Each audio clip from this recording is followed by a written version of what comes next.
Between the years of around 800 AD to around 1050 AD, Scandinavian warriors wreaked havoc across Europe, with large-scale raids and conquests.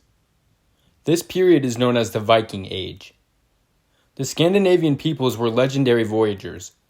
Sailing from their homelands in Denmark, Norway, and Sweden, they settled in the British Isles, Ireland, the Faroe Islands, Iceland, Greenland, Normandy, and the Baltic coast, and were the first Europeans to set foot on North America. They were also a very warlike people. Raiding offered young and old men alike the opportunity to acquire riches and slaves, which would increase their status back home. Of course, many Vikings never returned home. The loot from raids was usually distributed between all the men who participated in the battles, but this culture of war went far deeper than just material gain. To the Vikings of this period, war was a way of life.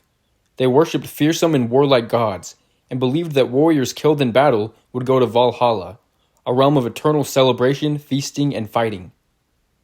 In a quote from the book The Wolf Age by Tor Ski, the Norse warrior culture legitimized the raids and ruthless acts committed against people who refused to submit. But it also went much farther than this. In poetry, art, and rituals, war was celebrated and glorified, not just for the heroism and bravery it could elicit in the warriors themselves, but in all its bloody chaos. The pre-Christian religion as practiced by those who waged war cultivated aggressiveness and conflict. The Vikings of this age did not have a culture of detailed record-keeping or books. This being the case, a lot of what we know about their raids comes from the records of the people being raided. This is the case for today's story. In the spring of 1009 AD, the legendary Viking Olaf Haraldsson was with his fleet of warships in Denmark. He had most likely been summoned by the Danish king Sven Forkbeard. Forkbeard was gathering a large army made up of numerous close-knit bands of warriors under the command of Thorkel the Tall. He would send this army to Anglo-Saxon England to raid for the summer. Olaf and the rest of the fleets began to depart for England. Later in his life, Olaf would go on to become the king of Norway.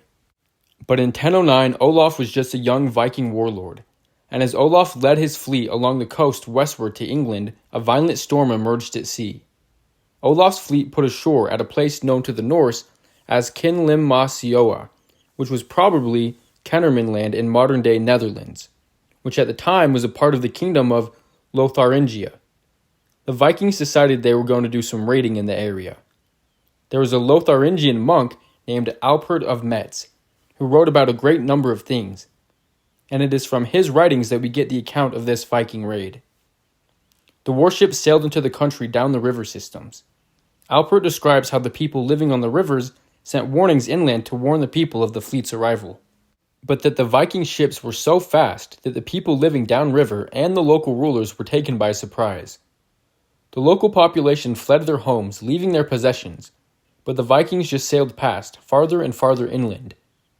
The local count was an old man, so weak that when he received word of the ships, he could only barely mount his horse to lead his army of subjects. But he was not able to stop his men from fleeing. The Viking warship stopped when they reached the small town of Teal, which sat at the mouth of a smaller tributary many miles from the shore. The people of Teal fled in a panic as the ships arrived. They then watched from a distance as the warriors came ashore and began looting their homes and stores. Teal was a rich town made up of merchants who made their living trading English wool. The Vikings systematically moved through the merchant district, taking anything of value and then burning the buildings to the ground. They also looted the town's monastery, taking relics and gold, but left the church undamaged. As night came, many of the Vikings went to sleep directly on the docks. Over the course of the evening and the night, the old count had been receiving reinforcements from the neighboring districts. A young earl arrived who had been to war in Italy and was highly respected. He took command of this makeshift army. At dawn the next morning, the young earl led his soldiers and the local peasants in a counterattack on the Viking warriors, who were still sleeping on the docks. The warriors were caught completely off guard and retreated back to their ships. The local population thought the Vikings were retreating for good, but when the ships were back in the river, the Vikings continued rowing calmly inland. They were followed on both banks by the local army. When it became fully light, the Vikings went ashore in several places in small groups, searching for loot in the buildings along the river. The local army engaged these small parties, and many small skirmishes broke out on the banks of the river. The fighting was brutal hand-to-hand combat, and many men were killed and injured on both sides. But in the end, the Vikings were professional warriors and easily outmatched the local population. Alfred of Metz ends his account with the quote, "The enemy burned all of the settlements that they were able to reach along the banks of the river. Then at noon they all disembarked from their ships and formed a phalanx, offering our men an opportunity to fight. Our men then gathered at this place. However, because many of them had come together after being summoned from the fields, they were less experienced than the enemy in the conduct of battle. Consequently, they did not dare to commit themselves to battle.